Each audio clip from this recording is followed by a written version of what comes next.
피부가 상처의 수직인 방향으로 자꾸 이렇게 벌어지려는 힘을 받겠죠. 그래서 뭔가 상처의 수직이거나 뒤틀리는 방향으로 힘이 지속적으로 생기게 되면 흉터가 커지거나 심하면 켈로이드가 생기는 거라고 저는 보고 있어요.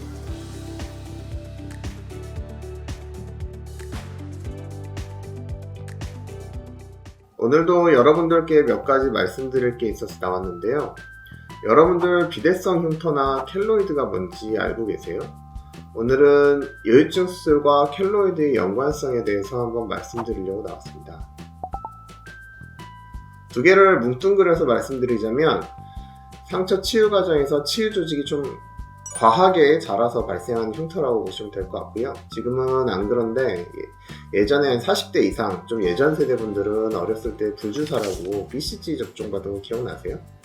어깨에 그거 맞으면 며칠 동안 이렇게 부풀어 올랐다가 깔아낸 다음에 약간 점뺀 자국 같은 흉터가 남고선 이제 치유가 되거든요. 근데 가끔 가다 보면 이게 가라앉지 않고 뻘겋게 점점 더 크게 흉터가 자라는 분들이 있어요. 그래서 막 가려운 경우도 있고 막 긁어야 되는 경우도 있고, 그래서 좀 달라붙는 옷을 입으면 툭 튀어나올 정도로 심한 분들도 계시거든요.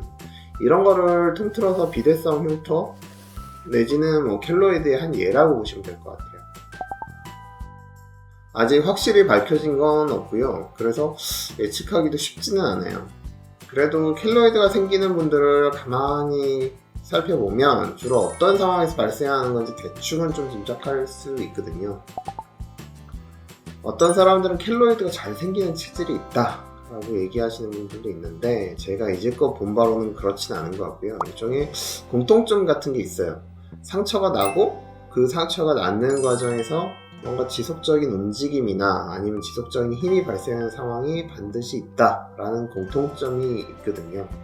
아까 불주사 얘기했던 거 기억나시죠?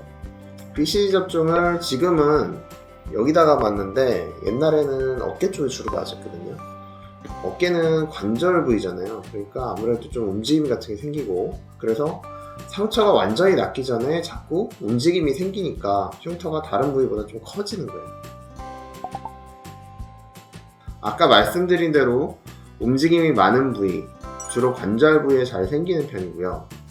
얼굴에도 여드름을 잘못 짜거나 하면 켈로이드가 생길 수 있어요. 근데 주로 어느 부위에 생기죠? 턱 주변에 잘 생기거든요. 뭐 먹을 때나 아니면 뭐 말할 때나 턱 관절이 움직이니까 이쪽이 잘 생긴다고 그렇게 이해하시면 되겠습니다.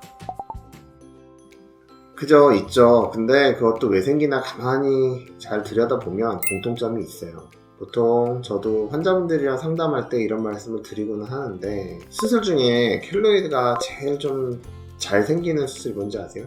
바로 정형외과 수술이거든요. 예를 들어서 제가 여기 이제 팔이 부러졌다, 그래서 철심을 박는 수술을 했다. 그러면 여기를 만약에 이렇게 쨘다. 그리고 이제 뼈를 맞춘 다음 철심을 넣고 그 다음에 이제 피부를 다시 꼬맬 거 아니에요. 그럼 그게 뭐예요? 몸속에 뭔가 일정 부피를 가진 물건을 이렇게 집어 넣은 다음에 피부를 꼬맬 때 이렇게 당겨서 꼬매는 거잖아요.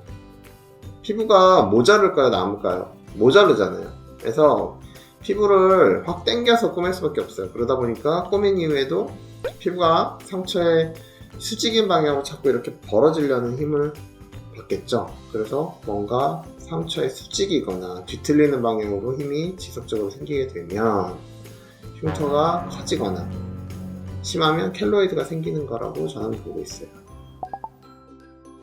여유증 수술은 뭔가를 넣는다기보다는 오히려 유선이나 지방 같은 내용물을 이렇게 빼내고 꼬매는 수술을 해서 피부가 남는 게 문제지 모자르지는 않아요. 그런 점에서 이제 여유증 수술은 다른 수술보다는 켈로이드 발생 빈도는 좀 낮다고는 볼 수 있는데, 그러면 켈로이드가 전혀 없냐? 꼭 그렇지는 않은 것 같고요. 대충 한 100명 중에 한두 명 꼴이라고 보시면 될 것 같아요. 그래서 저도 이 점에 대해서 가만히 생각해 봤거든요. 왜 생기는 걸까 고민해 봤더니 또 한 가지 공통점이 나오더라고요. 뭐냐면 주로 2B나 3처럼 가슴이 막 이렇게 컸던 분들 아니고 주로 이제 2A 분들, 그 중에서도 운동을 좋아하시고 하는 분들한테서 주로 많이 생긴다라는 공통점이 있었거든요. 아무래도 2B나 3 분들보다는 2A 분들이 수술 후에 피부가 남는 정도는 좀 덜 할 거 아니에요. 근데 수술 끝나고 얼마 안 돼서 이제 가슴 운동을 좀 빡세게 하시는 분들은 어떻게 되겠어요? 특히 열중 상처의 수직인 방향, 이렇게 열중 상처가 이렇게 있으면 수직인 방향이면 이제 위아래로 이렇게 벌어지는 방향이잖아요. 대표적으로 턱걸이 같은 게 좀 예가 될 수 있는데, 그렇게 턱걸이를 계속 하시는 분들, 이런 분들은 상처가 자꾸 이렇게 벌어지는 방향으로 힘이 가해지기 때문에 저는 수술하고 4주가 지나신 분들한테는 꼭 말씀드리는 게, 웬만한 운동은 다 하셔도 되는데 턱걸이 같이 가슴이 막 위아래로 강하게 당겨지는 운동은 적어도 6개월 동안은 하지 마시라 라고 말씀드립니다. 자, 오늘은 여유증 수술 상처랑 켈로이드의 연관성에 대해서 한번 말씀드려봤고요. 오늘 제 영상이 도움이 되셨다면 구독과 좋아요 부탁드립니다.